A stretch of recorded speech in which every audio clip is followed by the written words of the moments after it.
All right, here we go. Let's see. Anyhow, dressed up kind of nice today. Cleaned my room, did my hair, shaved, just for you guys. Anyhow, today we're gonna do the last two groups of actual clinical disorders. The first one, eating disorders. Eating disorders you guys have already learned about. They teach about it in health. They tell you to worry about it. And then they give you the mixed signals that we have an obesity problem in America, and then not to eat is bad. And anyhow, the reason I mention that is that eating disorders are not about eating. If they were about eating, then they wouldn't be psychological disorders, they'd be medical disorders. Eating disorders are a psychological disorder whereby food becomes a crutch or a obsessive, compulsive focus for people with other problems. So all the eating disorders, whichever one it is, food becomes something much bigger than it should be in your life. Food should be fuel. You should enjoy it. Yeah, some people enjoy it more than others, as we learned with super tasters, non-super tasters. But eating disorders, food becomes way more than that.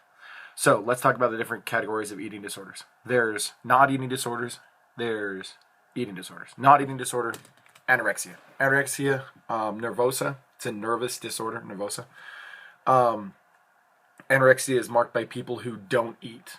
And the reason they don't is because the more they focus on their hunger and they're not eating and their body, then the less they have to focus on whatever else it is in their life that they can't control. Anxiety is caused by a lack of control. When you really feel like you're in control, you don't feel very much anxiety. When you sit down to take a test and you all of a sudden start freaking out and having test anxiety, it's because you don't feel like you control the test because you didn't write it, you don't know what's on it. You're trying to control your life. You can't. You feel out of control. You feel anxious. And one of the ways people deal with that is through controlling what they eat. And so they control what they eat by not eating, in the case of anorexia. Now,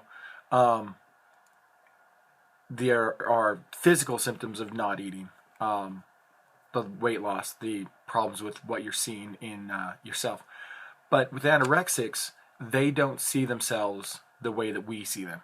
An anorexic can look in the mirror at 70 pounds, dying, ribs sticking out, and they see somebody who's fat. To a great extent, it's fairly neurotic behavior. They're not really in touch with reality, because if they're in touch with reality, they'd see that they've lost all that weight. But that's not the point, because not eating isn't the point. And so they have to tell themselves that they are still huge so that they can then keep not eating.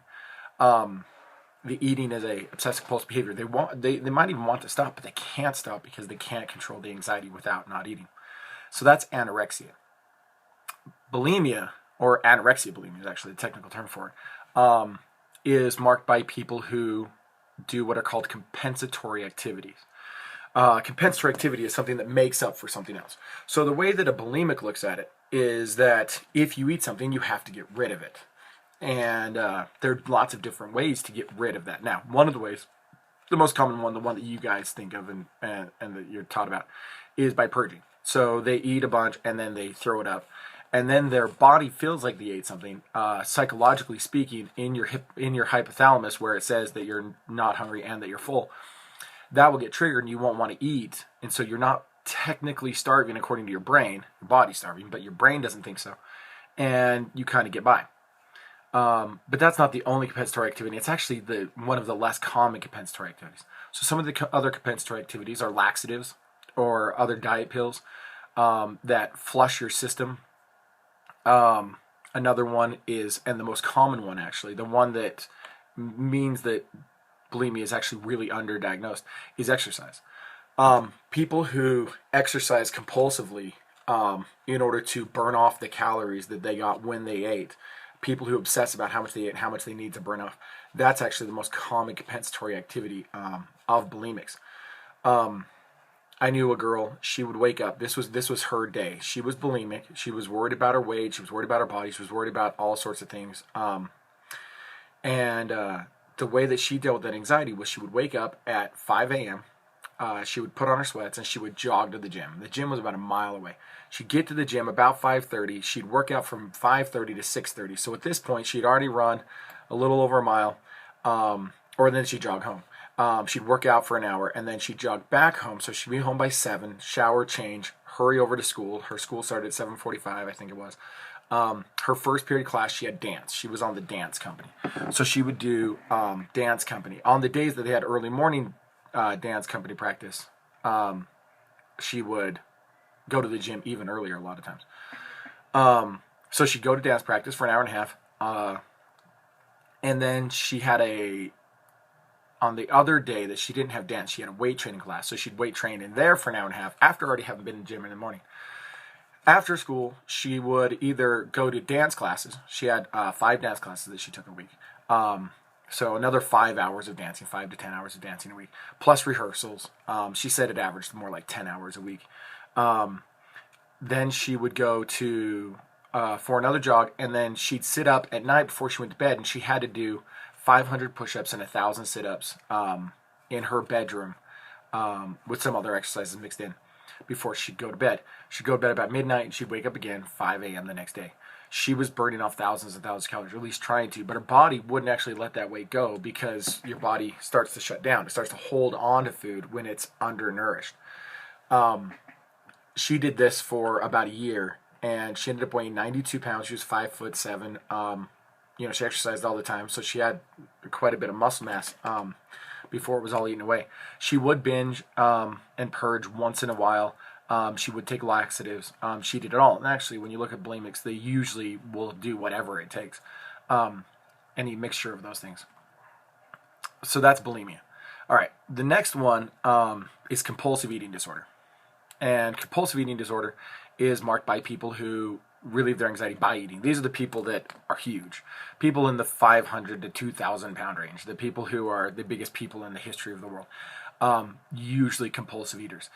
They can't stop eating. They eat until they're sick. They eat till they throw up, and then they keep eating and keep eating and keep eating. They can't help it. The food is what relieves their anxiety. If they don't eat, then the anxiety overcomes them. It's really rare. Just maybe part of our culture, maybe just the way people deal with things, maybe it's our bodies, but it's really rare, but it does happen. All right. The last one is actually in the DSM-5. I haven't had a chance to read up on it, but I think this is actually how they're re-diagnosing these as not separate disorders, but as disorders that go together. In the DSM-4, they called it BDD, which is body dysmorphic disorder. Morphic means your body shape, what somebody's shaped like. Mighty Morphin Power Rangers, they changed their shape, right? All right. Flashback to the day, huh? Body dysmorphic disorder means that you don't like the shape of your body and you want to change it. Now, people with this disorder can be trying to change it through exercise. The guys who are bodybuilders, who that's all they think of is their bodies and what their bodies look like. They don't care if they ruin their lives as long as they look good, would fall under BDD. Someone who is addicted to plastic surgery and changing their face or changing their body. Heidi Montag, I think, was the name of the girl that was famous for a while there. She was like 20 years old and had like 20 surgeries. And you'll see those ladies that just keep having more surgeries and they just don't work out. Probably from what everybody's talked about and stuff, Michael Jackson probably suffered from this. And they're once again, the focus on their bodies, the focus on their shape, the focus is on them, and they use these things to relieve their anxiety. All right, the last one isn't really an eating disorder, but it's eating things. And so we throw it in with eating disorders, even though it's really not. It's called pica. And one of the teachers at Skyline has it. Go figure out who it is. You probably all know, anyways. But people who compulsively eat things that are nutritive. They eat things that, aren't food. Dirt, chalk. Some people eat like crazy things. They'll chew on metal. They'll chew on wood. Some people just do that. Like my dad would always pick up wheat and just kind of chew on it. That's not the idea. It's people who have this compulsive behavior of eating things that are non-nutritive. Anyhow, that's eating disorders. Thanks, guys. All right, so this next set of disorders, little awkward. I'm going to ask the sub to go close the door to the hall because it's what I would do if I were there. Close the door to the back room. And I want you all to raise your right hand to the square. Wait, can you see the camera? Oh, there we go. Okay. I promise not to go tell anybody. Everybody repeat. I promise not to go tell anybody anything I learned in class today because it's going to be awkward out of context. All right, good. Sexual disorders. Sexual disorders are a huge part of the DSM, and they're a huge part of psychology. There are entire therapists that their only job, the only thing they work with is sexual therapy and helping people with sexual disorders. Now, here's why I teach about it. I want to give this disclosure because a couple years ago, some kids made one of their videos that you're going to get the assignment for today about sexual disorders. They weren't supposed to. They changed their disorder without me knowing. They handed it in. I didn't know. They started doing it. It was bestiality. It was disturbing. And I almost got fired over that, which is much more understandable. Anyhow, so they, number one, you can't do sexual disorders. But two, I wanted to explain why we do it. And the reason is, people who get into relationships, you get in thinking the other person is perfectly normal. And what you're going to find out is a lot of people are not normal. Now, you might be okay with their abnormality. You might be okay with what they're into. But you want to know what it is. And I'll tell you some stories of why that is and why you probably want to know what these are and be able to put names to them. So that you can see them in other people. Also, so as you go through your life, you can see if you fall into any of these categories. All right. So sexual disorders fall into three categories. And we'll talk about the three categories separately. The first category are what are called sexual desire disorders. Now, we have this basic hypothesis that we've been going with ever since we started, that there's normal. Now, normal is a range, and when you get outside of normal, then you get into deviance. Well, let's assume that we can say that there's a normal amount of sex a person wants to have. That normal amount, whatever it is, you think about it, but you don't think about it too much, but you still think about it. The sexual desire disorders are when people fall to one extreme or the other on the sexual desire spectrum. So the first one is called hyposexual desire disorder. Hypo, anybody remember what that means? That's right, it means low. So hyposexual desire disorder means you have a low sex drive. That's what it means. Now, people will have low sex drives at different points in their lives. They'll have a low sex drive because they've been married to the same person. The person put on a bunch of weight. They're not attractive anymore, and so they don't want to have sex with them. It could be that you're too busy. It could be that you're stressed out. It could be any number of things that cause your sex drive to go down. That's not what this is. This is a person who just doesn't care about sex. Sex isn't a thing for them. Now, when you're in high school and you're hanging out and it's all cool and you love the other person and you're not going to do that because you're a good person, you've chosen not to do that, it's fine. It works. It's probably better. You have more fun and you're not worried about keeping your hands off each other all the time. Maybe it's a little awkward because you'd like to have your hands all over that person. That person just doesn't care. What happens though, and this actually is very common here in Utah, is that you go and get married and you start doing what you're doing on the honeymoon, let's say, and the other person, they're going, they're there, and then after a little while, they're like, you know what? Do we have to do it that much? Is it really? I mean, come on, can we, fine, when you want to. So what is he? He's my step-nephew, I guess is what he is, my oldest step-nephew.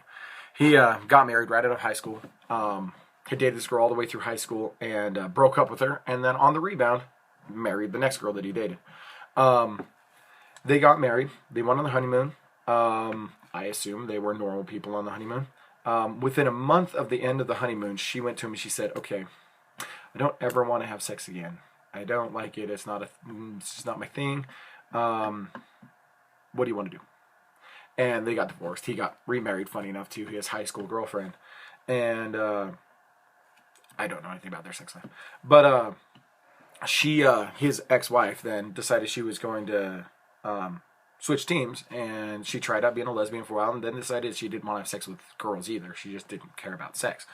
A lot of women who went into nunnery over the history of the world were women who didn't want to have sex. It wasn't a thing for them, and it was fine being a nun because it wasn't a big deal.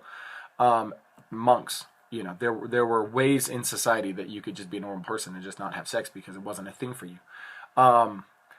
it's not really a disorder if you don't care. Remember, go back to that the three things. You have deviant, you have maladaptive behavior, and you have personal stress. It's maladaptive is breaking up your marriage, and it causes you personal stress if you wanted to have more sex, but you don't.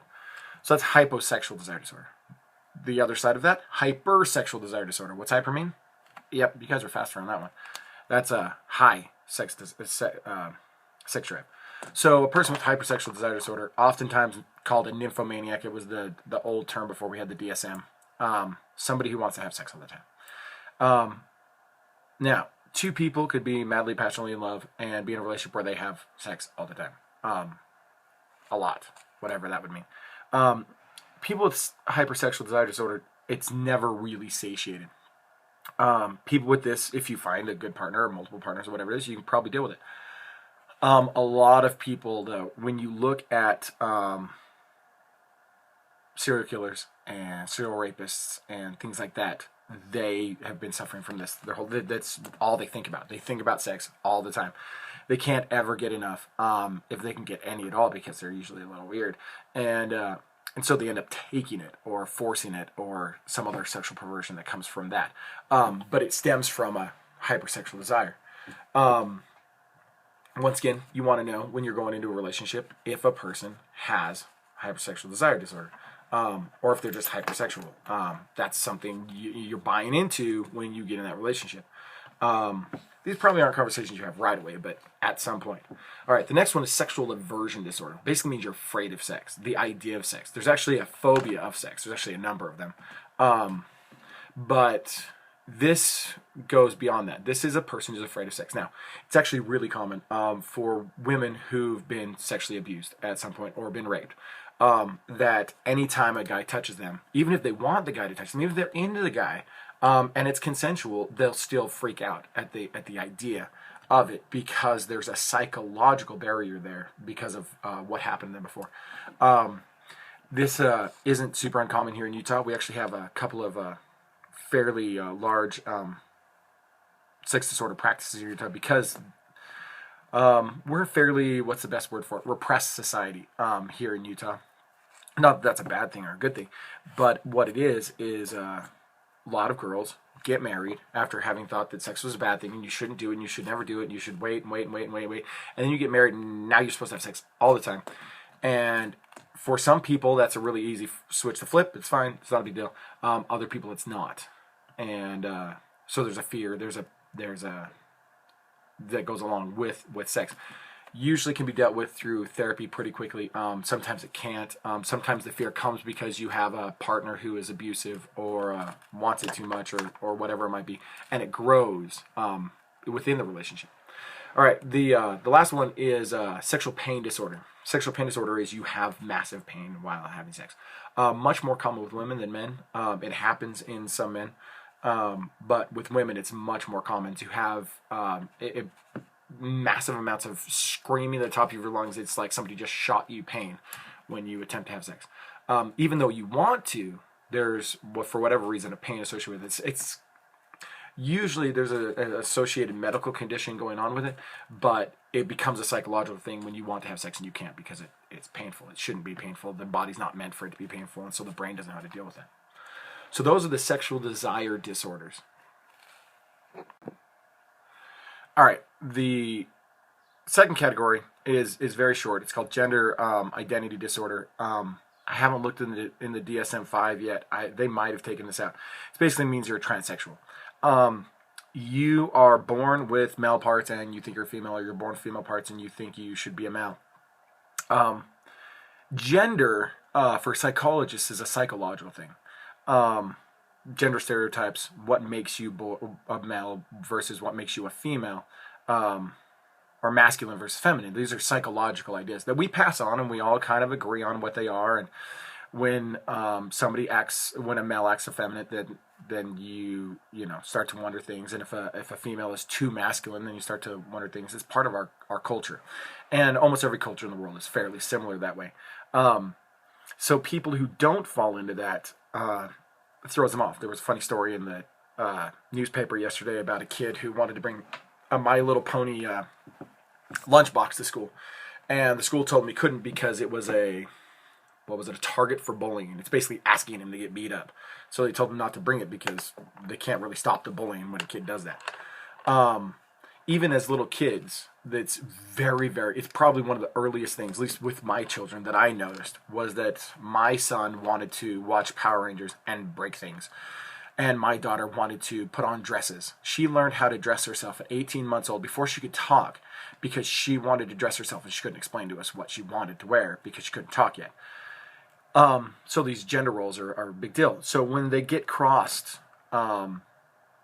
that's considered a disorder. Not so much that the person suffers from disorder, but because it's deviant, it's maladaptive. A dude who walks in with a dress into work is probably not ever going to get hired for anything.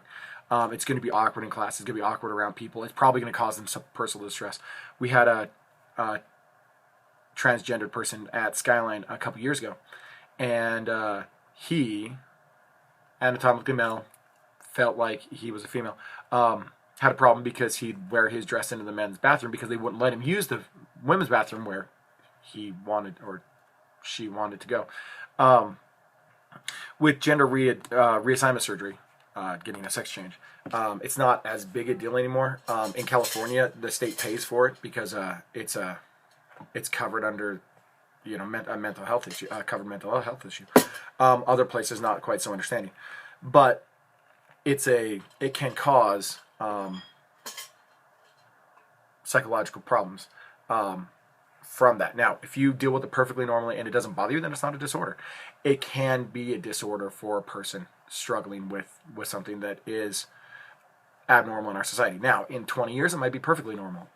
Being homosexual was considered a sexual disorder in the DSM-3, and then it became a more common thing. It wasn't that weird. You didn't really feel like you had psychological problems stemming just from that, and so they took it out of the DSM. This might be one of those things. All right, that's category number 2.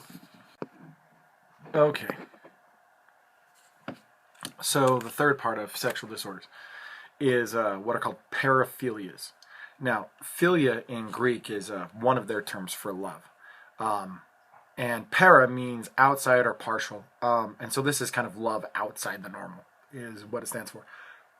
Paraphilias are intense sexual urges towards certain objects or activities. They are deviant, they are maladaptive, they cause the person or other people personal distress. These are the things you think of when you think of sexual disorders. The things that get people off, for lack of a better term, that are outside of what is normally accepted in our society. So we'll go through this in a kind of progressively more inappropriate behavior. The first one we'll start off with is voyeurism. Voyeurism, you're a voyeur, you like to watch. Voyeurism are people who get sexually excited by watching people have sex or watching people undress. The term peeping Tom, somebody who watches girls change or watches them shower or whatever it might be. The reason I say a guy who watches girls is because in terms of voyeurism, it's vastly a male thing. Like 80 or 90% of the people who suffer from, who would be diagnosed as a voyeur, are males. That could be because it's a male thing. It could be because our society, because if a girl wants to see something, she can just ask, or she can see guys half-dressed all the time, versus guys not having that same opportunity, or because if a guy asks a girl to do that, she's going to slap him and run away screaming rape. So it could be a cultural thing, could be just a male thing. Voyeurs sometimes just stay voyeurs, and that's just their thing. On the other hand, sometimes they progress into more and more inappropriate behavior. Number 2 are exhibitionists. Exhibitionists like to exhibit. They like to exhibit themselves. Exhibitionists like to show off their body. Now, you'll have low-level exhibitionism, which is the dude who can't keep his shirt on. He likes to take it off in any situation that he possibly have. That's not considered a disorder, even though if you know one of those dudes, it is a little weird. No, exhibitionism is the guy who pulls out his manhood in front of people. It's the girl that can't stop flashing people. She enjoys taking her shirt off. Just in our culture, I know that's a different thing. And so even though if a guy takes a shower, it's not that weird, and a girl does, it's more weird. But because that's a cultural difference, it would also be more deviant. In cultures where like a topless beach wouldn't be abnormal, then it wouldn't be seen as being as exhibitionist for a girl to do that, or a guy. If you're in a tropical culture, it might be perfectly normal. In our culture, it's a different thing.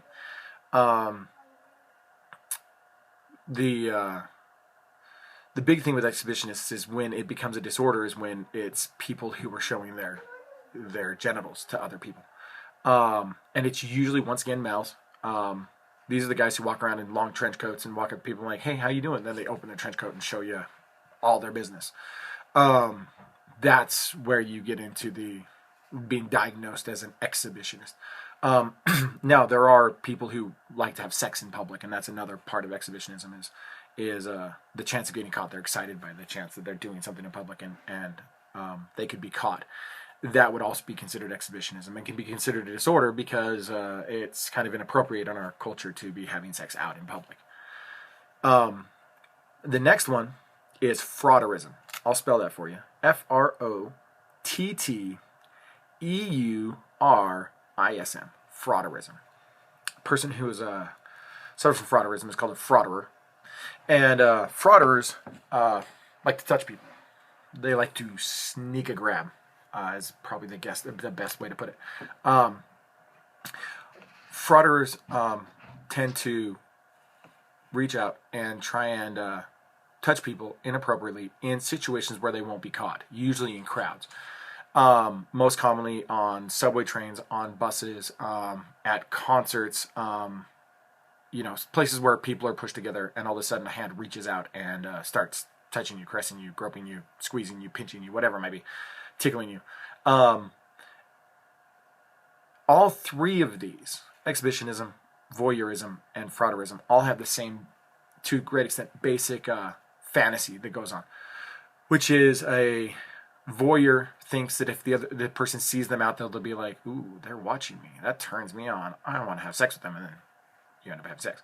Exhibitionists are like, this person will be so turned on by seeing my junk that they're going to want to just go right here and have sex. Frauderers, same idea, that if I can touch that person, I will turn them on, and then they'll want to have sex with me, and they'll seek me out. And that's okay, let's put it this way. I'd never heard of frauderism. I looked it up. I'm setting this up for the first time I'm teaching this class. And I'm like, frauderism? Because all the rest of them you hear about. Never heard of frauderism. I read it, I'm like, okay. I've never, heard of that happening really. Like, one time I was at a dance club and, somebody grabbed my butt, and that was just, I don't think that's frauderism. So I called my sister, who lived in New York City at the time, and I said, okay, Britt, they mentioned buses and subways. Have you ever heard of this? And she goes, oh yeah. And I went, oh yeah? And she went, oh yeah. All the time. I'm like, okay, isn't like some guy standing near you and he brushes his hand? She's like, oh no. No, at least twice a week. She rode the train twice a day to work, back from work 5 days a week, if not more. So out of the 10 times a week, she would, let's say 15, round it up. 15 times a week, she's on the subway. She said it happened to her at least 3 times a week, where she'd be on a packed train on her way to work or on her way home from work during rush hour, and all of a sudden some guy's hand was resting flat on her butt. And then it would start to stroke, and then she'd look around, and the hand would be gone. She's like, these people are magicians. They can appear and disappear, and you never see them. You never know which guy it was. You're surrounded by people, and you don't know which one of them it was. She's like, all of my friends, it happens to them. It happens all the time. Sometimes they get the front, sometimes they get the back, but there's always this little hand reaching out and copping a feel. And then after I mentioned that, over the years I've been teaching about this, I've had lots and lots of female students mention that it's happened to them in different situations. And so it is more common than I thought it was. Now, does it happen to guys? It might. I don't think guys would complain, nor would they think it was abnormal, because they would think, ooh, yeah, that girl just wants to grope me. There's also not nearly as many places on the male anatomy that are inappropriate to touch. And so it's, once again, more males on females behavior. All right, the next one is called fetishism. When you hear the term fetish, this is what it's referring to, but it's not. So let me make a caveat here. if you've ever heard the term fetish used in a sentence, what the person was probably referring to was a paraphilia, just a weird sexual desire outside the norm. A fetish is a particular type of paraphilia where the person gets turned on by inanimate objects, by non-living objects. The other three we just talked about are all humans wanting to see humans, touch humans, watch humans, whatever it might be. Frauderism is when you get, fetishism is when you get turned on by things that are not living, where things that are non-sexual, let's say, even if it's living, non-sexual. So there's anything you can think of could be a fetish. And when you've heard that term, that might have been what they're referring to. I have a fetish about this or about that. It's something that really kind of gets me excited or something I really like. That's how we kind of use it in our society. When it becomes a disorder is when you can only get turned on from that thing. So bestiality falls in this category where it actually turns you on the thought of having sex with animals. I know, disturbing, right? But that would fall in this category. That's a non-sexual thing. Other ones that fall in this category are people who get turned on by wearing certain things, or by seeing other people wear certain things. By food. Some people get turned on by certain types of food, and they have a fetish for that food. Not judging whatever their thing is, but it is a fetish. Now, you meet people over the years, people talk. Here's my one story about fetishes. So I had a friend, went here to Skyline, and one day we went over to his house, and we were just kind of hanging out at his house, and the guys were like, he lived over by 33rd. They're like, hey, we're gonna go over to McDonald's and get some food. And I'm like, dude, I don't have any money, and so I don't want to go. And I'm like, I'm just gonna go home. I'm gonna go take a nap. I'm tired. And he's like, dude, don't worry about it. Just take a nap here. And I'm like, oh. And he's like, yeah, nobody's here. And even my mom comes home. She won't bother you. Just go down to my room and take a nap. So I'm like, okay, cool. So I go down to his bedroom, and I'm laying down, and on his bedstand, he has porn. And I'm like, whoa, okay, that's weird. Usually guys hide it like under their mattress. You don't just leave it out in your bedstand. But then I realized that it wasn't porn. It looked like a shoe catalog. And I'm like, okay, why does this dude have a girl shoe catalog on his thing? So I'm like, okay, my curiosity got the best of me. So I start flipping through this thing. No, it was porn. It was fetish porn. And in this particular case, it was legs and shoe fetish porn. This whole book only showed women's legs from the thigh down. It didn't show anything that you wouldn't see anywhere. In terms of being inappropriate. It was just women's legs. But the legs had pantyhose on and fishnets on, high heels on, work boots on, just feet with in water, feet out of water, feet with toenail polish on, feet with half toenail polish on, feet being toenail polished in the process. All sorts of just weird, different little foot things. Couldn't sleep. Sitting out on his porch by the time they got back, and he's like, what's going on? I'm like, hey, dude. Yeah, and what's that thing on your bedstand? He's like, oh, you saw that? You like that? It's good stuff, huh? And I'm like, okay. Why do you have that? He's like, it's hot, isn't it? I like feet. Feet are my thing. And I'm like, oh, okay. Never coming back here again. And never did. So that was, a particular fetish that he had. All right. The next two go together. They're a team, let's say. They're very, very different. They're actually opposite of each other, but they're used together in terminology and popular culture. The first one is masochism. A masochist is a person who is sexually excited by pain. When they feel pain, instead of being scared of it or worried about it or trying to avoid it, they like it. And there's a sexual excitement that comes from pain, from being hurt or fear, whatever it might be. The other one is sadism. Sadism is when people feel excited by inflicting pain on others, by causing fear of others. Now, sadists, generally speaking, serial killers, mass murders, that kind of thing, are sadists. But it doesn't necessarily mean that if you're a sadist, you have to be a mass murderer or something like that. It's that That was my wife. She's taking my daughter to school. It's that you can. It's just that you enjoy inflicting pain on others. The reason that I say they go together is because the term sadomasochism, S&M. I think there's a Rihanna song about it, and now it's going to change your life now that when you listen to it. A masochist and a sadist make a really good couple. They go well together because the one gets turned on by feeling the pain, and the other one gets turned on by inflicting the pain, and so they have a really good relationship. If you ever watch The Matrix, the scene where they go to he follows the White Rabbit to the club.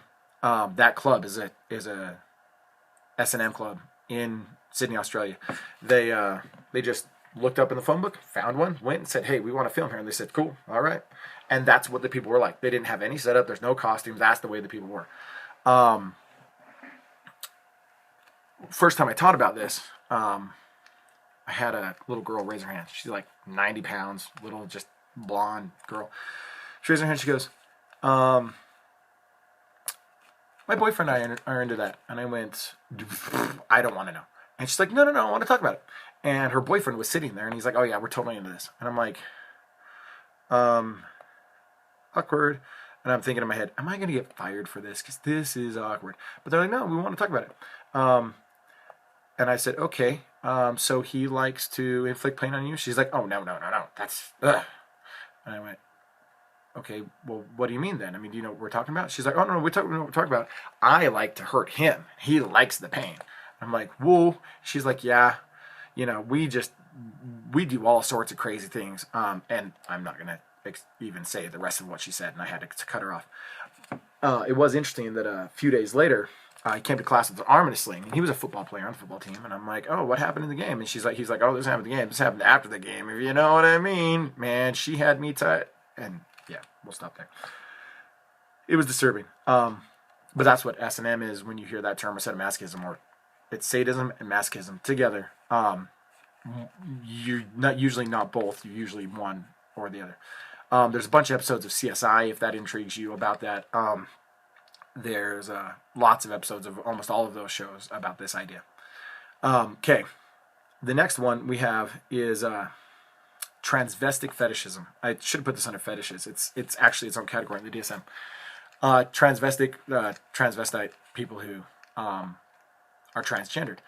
Transvestic fetishism is people who cross-dress. People who get turned on cross-dressing. Now, I asked you guys in most of the classes one day to have the girls stand up who were wearing guy clothes.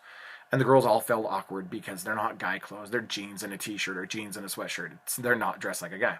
And then I asked all the guys who were wearing skirts and panties and little lacy bras and blouses and anything like that to stand up, and not a single dude stood up. You could be a female crossdresser. You could get turned on by wearing male clothing. I think just generally in our culture, it's just a normal thing to do. And so it's much more common, once again, for males to have this disorder, where they get turned on by wearing female clothing, where they get turned on by dressing like a woman, looking like a woman. It's not that they think they're a woman. That would be being transgender. Transvestic fetishism is when you get turned on. You're sexually excited by the idea of wearing clothing of the opposite sex.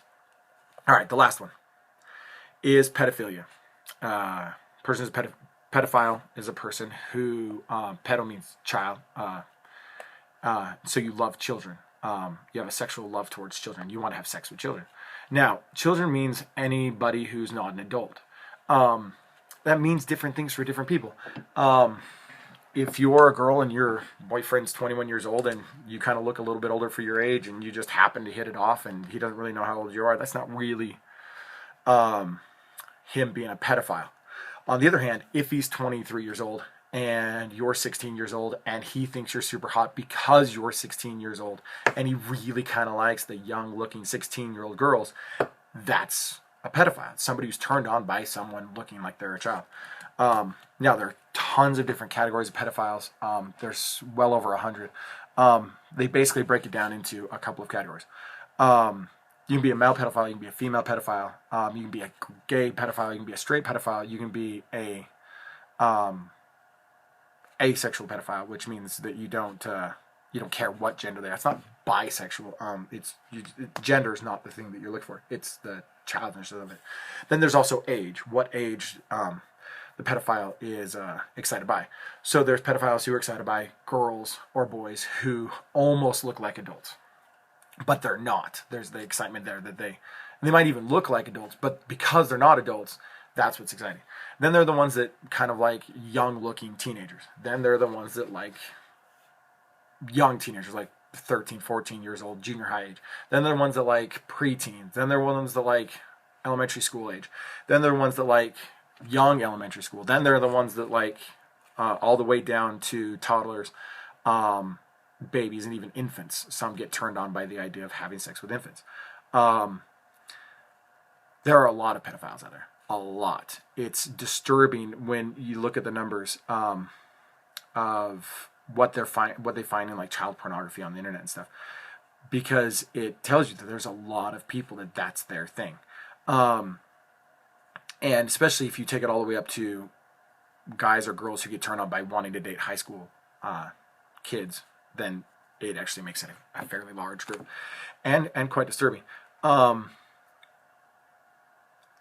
Usually, pedophiles who like children under the age of about 10 don't care if they're males or females. Sometimes they do, but usually they don't, because the differentiation between male and female body before the age of 10 is basically one thing. You haven't achieved your secondary sex characteristics. You don't really look like a man or look like a woman yet, and so it's not that important to them.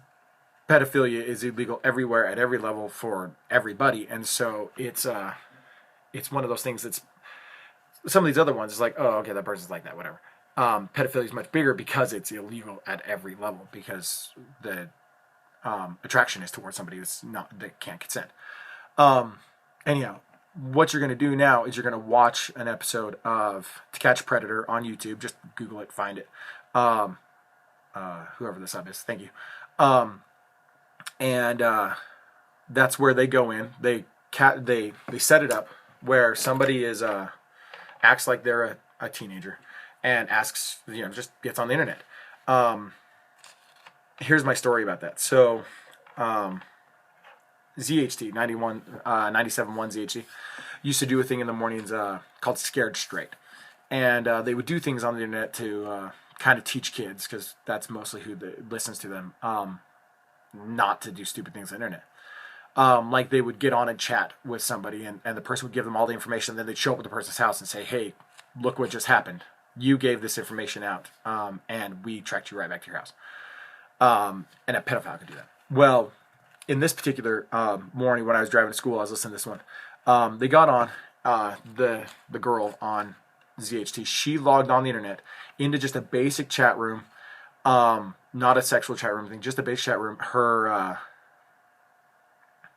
Her screen name was like Happy and Hot 14 for being 14 years old.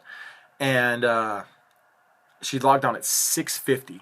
At 7 o'clock, they started the little bit that they were going to do.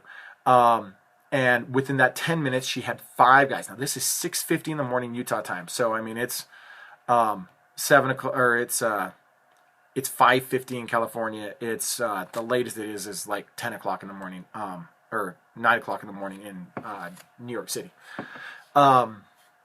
Within that 10 minutes, she had 5 guys that were older dudes who were chatting with her, asking her about herself, what she looked like, blah, blah, blah, blah, blah. By the end of the 10 minutes, 2 of the guys had given her their phone number so she could call them. And that was part of the setup, is that she has to call them. She can't give out her number, and then all of a sudden these dudes are calling a radio station. So she calls one of the guys, the one that was the most aggressive. And he gets on the phone, he's like, so what are you wearing? What are you doing right now? And he's really like straight into it by, I think it was 7:10, because it was almost to school at this point. By 7:10, the guy was like, so do you like animals? And she's like, yeah, I like animals. I have a cat. He's like, I like dogs. And she's like, oh, that's really cute. I used to have a dog. And he's like, no, I love dogs. Have you ever thought about having sex with a dog? Because I think that's hot. Yeah. Within 20 minutes of the time that she logged on, she was on the phone with the guy who was talking about having sex with animals to her on the phone, thinking she was a 14-year-old girl. There are a lot of these out there. She was texting, and this is, or messaging, 5 guys within 10 minutes at early morning hours. It can happen all the time. So in the video, which hopefully by this point the sub has been able to look up. Oh wait, they're still watching this. I guess they couldn't do that. It's not abnormal. It's rampant. In the video, they end up getting 15 or 20 guys in one weekend showing up to one person's house in one part of the country. Like, these people aren't even going very far to meet up with these people. It's just something you got to watch out for. Something you got to watch out for your kids, for yourself, girls. If you're dating a 26-year-old dude who thinks you're just amazing and wonderful, it's probably he's a pedophile. Anyhow, hope you guys have a good time. Thanks, bye.